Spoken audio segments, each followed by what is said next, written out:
Welcome in, everybody. Badger 79 today. We are honoured to have a pioneer, an innovator of the game that so many people now play in the Football Manager realm, but the original Football Manager designer, the original Football Manager creator, Kevin Toms. Kevin, how are you? I'm pretty good, thanks. Good to meet you. You too. Thank you very much for taking the time out to do this with us. For those of you who watch on a regular basis, you will know In the Box With consists of 5 questions and finishes with the big 5. So we will run through those with Kevin to get his insight into how his love of the game started. Because programming and programmers I've come across before tend to not be overly interested in the stuff that they program. But Kevin has definitely got a love for the football. Yeah. So we will start with question number 1. What is your first real memory of football? Actually, it's probably the World Cup final 1966, because I would have been 9 years old, around 8 or 9 years old. And I can remember I lived in Paignton in Devon. Yes. And I can remember being down in the town with my schoolmate, and we noticed that a lot of people were gathered around the TV shop windows, because not everybody had a TV. No, so we wondered what was going on, and then we're on our way back later, and I can remember watching the match and my granddad jumping up and down about what was going on and everything. But that was kind of about the time I was getting interested in football, so it was kind of fairly new to me, and I didn't really realize how big an event it was. But I do remember the people gathered around the shop windows, groups of guys just watching TVs in the shops, because that was their only way to see. And do you know what? I think that's something that happened for years and years. I remember being sort of 8, 9 in the late 80s, and guys gathering around Rumbelows and places like that, watching the football scores come in. They'd be dragged out shopping with the wife, and they'd be stood there at final score.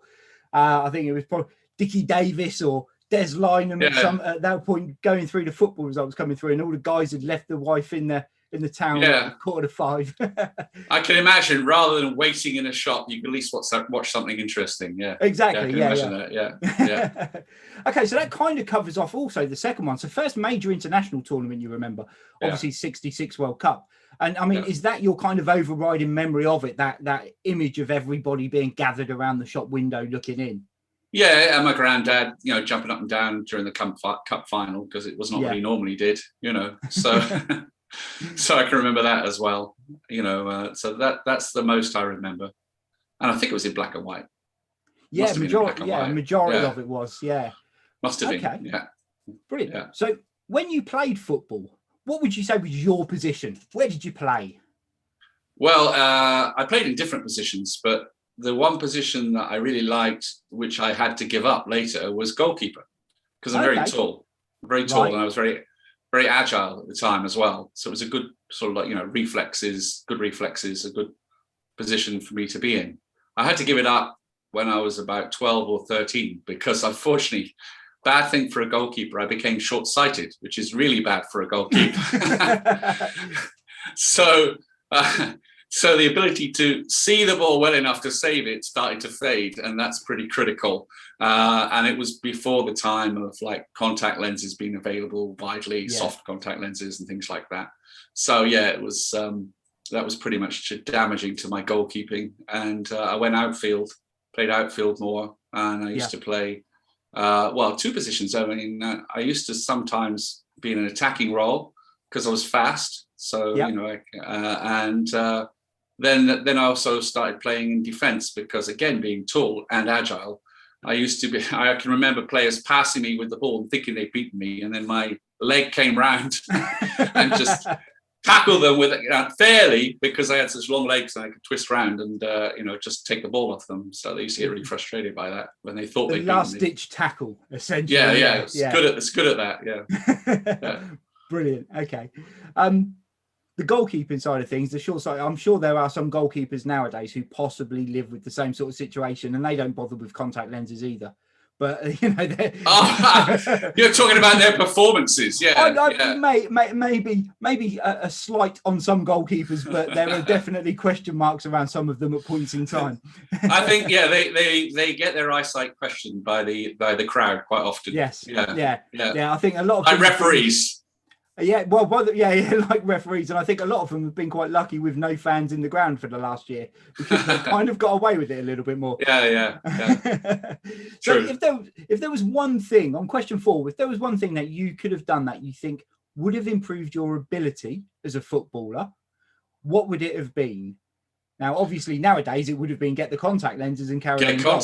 Get contact lenses. Be trained, I think, would be the main thing, because there was no training. It was just playing. And probably, funny thing, not playing on a slope, because most of our matches were played on a sloping pitch where the left side of the pitch was much higher than the right side of the pitch. So playing on the flat would have been a novelty, actually. So not sloping goal to goal like you get nowadays, but actually sloping sideways. Left to right like that, quite steep hill. That was where we played most of our matches. Brilliant. I mean, Devon and Paynton is quite sort of hilly in areas. Yeah, it was on a hill. Yeah, that's right.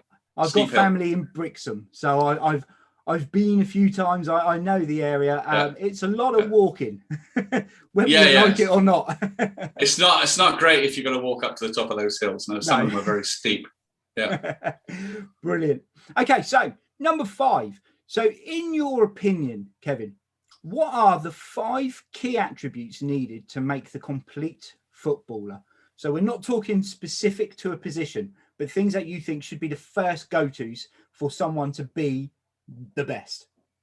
To be the best, I think it's the vision, their sort of football sense, the ability to, it's almost like an ability to see movement in advance. To see what's going to happen, and then you'd have to, which some exceptional players have, they can anticipate what people are going to do, and they can also foresee the movement, which allows them, if they've got skill added to it of passing ability, which is also critical, to make these killer passes that to just cut open a defense.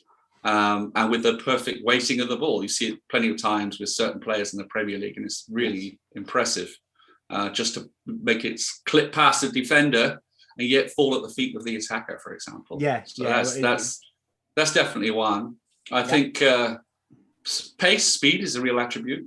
And to be calm as well. That's like in front of goal, the ability to be calm, because plenty of times, like in other sports, it's not about your ability. It's about being able to keep a cool head in the right moment. Many players miss goals not because they're incapable of technically scoring, but because they panic at the wrong moment. The panic, they rush. Gets to them. Rush. The same applies in defence, because in defence you make a bad tackle and you give away a penalty because you're being rash and panicky. So And how many have I got? 2, 3, 4? That's vision, passing, pace, and calmness, composure.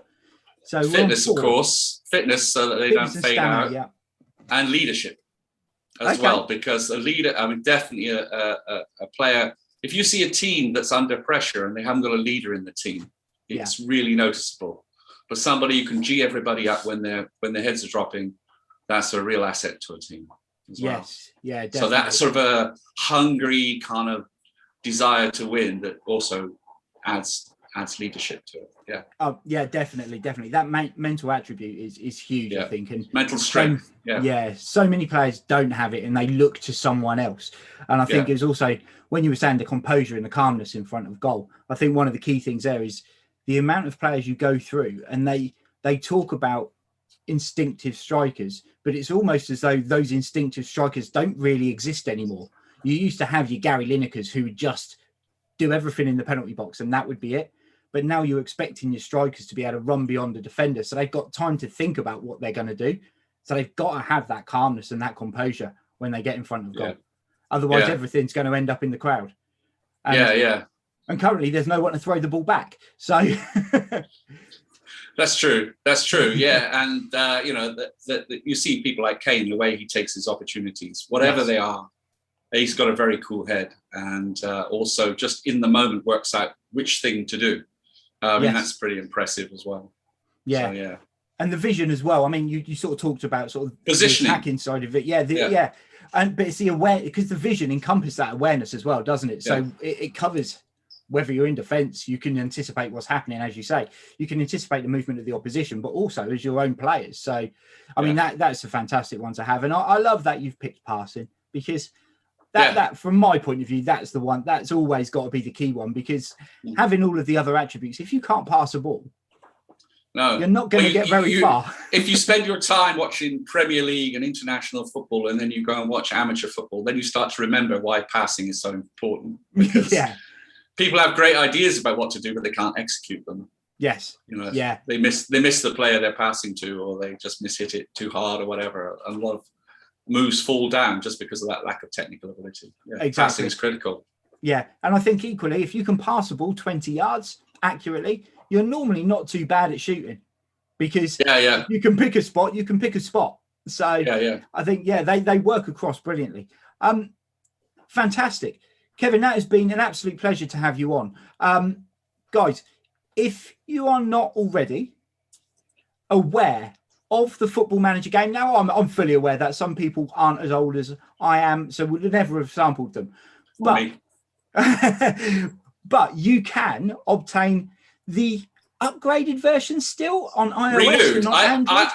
iOS, Android, Kindle Fire, macOS, and Windows 10. Yeah, it's a renewed version, which people encouraged me to write.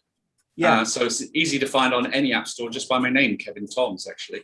But yes, going down very well with a lot of people. And that's Football Star Manager now, isn't it? I've called it Football Star Manager, but Kevin Toms is the easy way to find it, because it's Kevin Toms Football Star Manager. It's to differentiate it from all the other football games. Yeah, fair enough. Does it still have a picture of you on it, Kevin? I've been asked for that, but it doesn't. I've also been asked to make it 20-minute loading time, but I won't do that.